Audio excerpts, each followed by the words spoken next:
Olá, reflexões de hoje vamos falar sobre saúde e com enfoque específico sobre a dengue, essas doenças que são transmitidas por vetores que têm interface com o meio ambiente. E para falar sobre esse assunto, nós viemos aqui entrevistar o secretário de Saúde, Dr. Anselmo Tosi. Dr. Anselmo, prazer falar com o senhor. Fazer um panorama direto. Nós gostaríamos de fazer um panorama da saúde no Estado e até algumas comparações, né? Essa questão que nos preocupa até pessoas com relação à dengue, né? Principalmente. Nós estamos num período até mais frio e poderíamos estar com esse problema mais afastado. E vai vir um verão próximo de 2011. Nós já temos casos de dengue. Isso tem aumentado aqui no nosso estado? A dengue é uma doença que preocupa sempre. Esse ano, nós estamos agora vivendo a fase de crescimento rápido dela. É claro que a temperatura está mais amena, isso diminui um pouco, mas é uma doença que nós temos convivido já há quase 20 anos. São vários ciclos. E cada vez mais ela se apresenta com formas mais graves da doença. Nós tivemos no ano passado aproximadamente 60 mortes comprovadamente por dengue. Aqui no nosso estado? Aqui no nosso estado. Então não é uma doença banal, a gente fala isso desde a primeira epidemia. Eu era secretário municipal de Vitória em 95, verão de 95, que a história dela nos mais variados países do mundo, que ao longo do tempo ela vai se tornando grave e ceifando vidas, né? E ela tem como característica fundamental que você tem só como forma de prevenção hoje a diminuição, já que você não consegue eliminar o mosquito, que é muito difícil de ser combatido. Enquanto nós não tivermos uma vacina, nós vamos ter que todo ano fazer a mesma coisa. Aliás, é toda semana, porque o ciclo do mosquito, principalmente no período mais quente, é 7 a 10 dias. Então pressupõe que a cada 7 dias você tem que fazer uma faxina e eliminar aquelas condições que facilitam a sua procriação. Certo. O combate à dengue tem uma faceta municipal e uma face estadual, né? Parece que o município fica por conta das visitas, as instalações, para saber se existem focos de geração de mosquito. Exato. Tem um plano federal que inicialmente era plano de erradicação do mosquito, que depois virou plano de controle, né? E tem uma coordenação estadual fortemente com os municípios, e a parte mais operacional de combate ao mosquito é feita pelos municípios, que recebem recursos para contratar os agentes e fazer aquelas visitas periódicas, movimentar, né, uma equipe maior, mobilizar a população e a sociedade para aqueles cuidados mesmo, porque no fundo é eliminar os focos que são potenciais para a procriação do mosquito, tampar a caixa d'água bem e principalmente esses objetos inservíveis, quer dizer, para tudo hoje tem um frasco ou vários frascos de vários tamanhos, e isso acaba ficando disponível em algum momento para que em presença de chuva isso encha de água, e qualquer recipiente, por menor que seja, e um volume pequenininho de água é passível de procriação do mosquito. Como está o Espírito Santo no cenário nacional da dengue? Aqui nós temos uma característica que é ter um acompanhamento, um monitoramento muito intenso. Muito intenso. Então a gente notifica, a gente tem os números da doença. Tem muita gente por aí fora no Brasil que ainda esconde os números. Isso é uma bobagem. Nós temos que conhecer o problema para que você possa de fato combater. E a cada ano nós estamos aperfeiçoando os instrumentos de combate e de assistência às pessoas.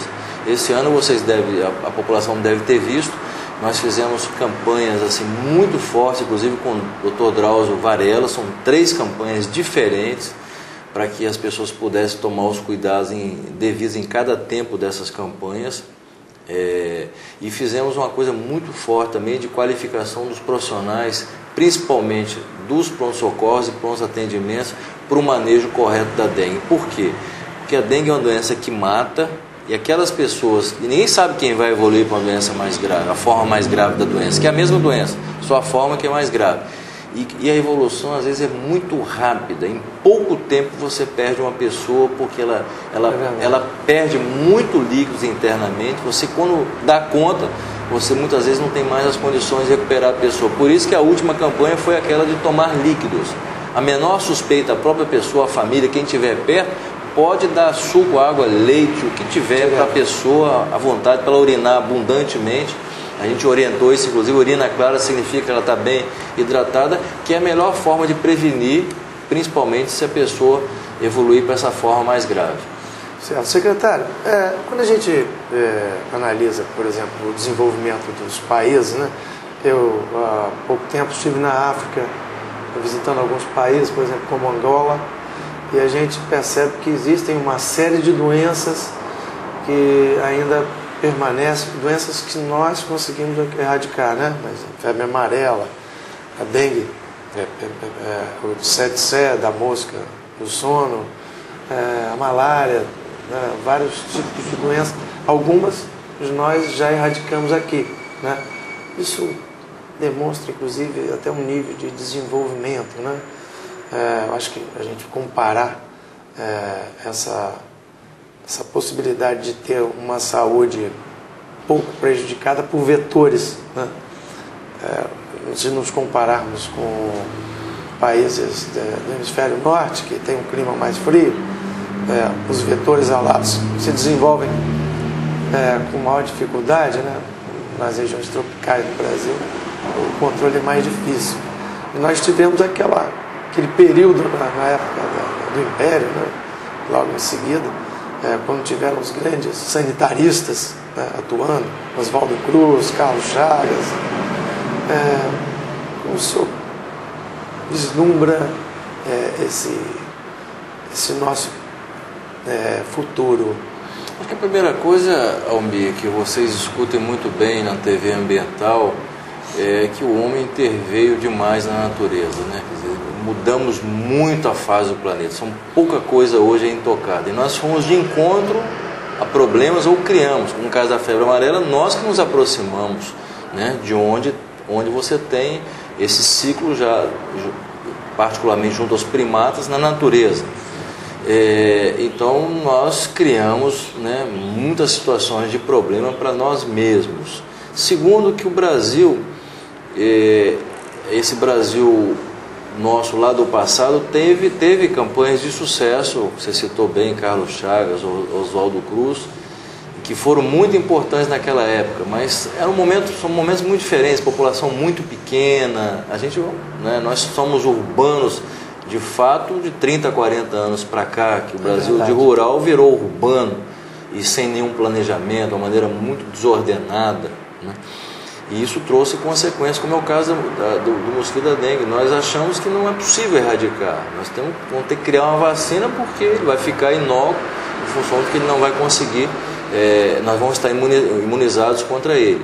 Na vacinação do H1N1 agora, o mundo todo fica boquiaberto com a quantidade de pessoas, de população que a gente consegue vacinar. Agilidade, né? E agilidade, já é uma cultura nossa. Essas vacinas foram feitas aqui? Algumas delas foram, aliás, uma boa parte já são produzidas aqui. No caso da H1N1, a gente produziu uma quantidade significativa. O Brasil também incorpora tecnologia e exporta esse modelo de campanha que tem dado muito certo. Criou uma cultura no Brasil de vacinar, que alguns países, sabe, são muito arredios, a população não gosta, né?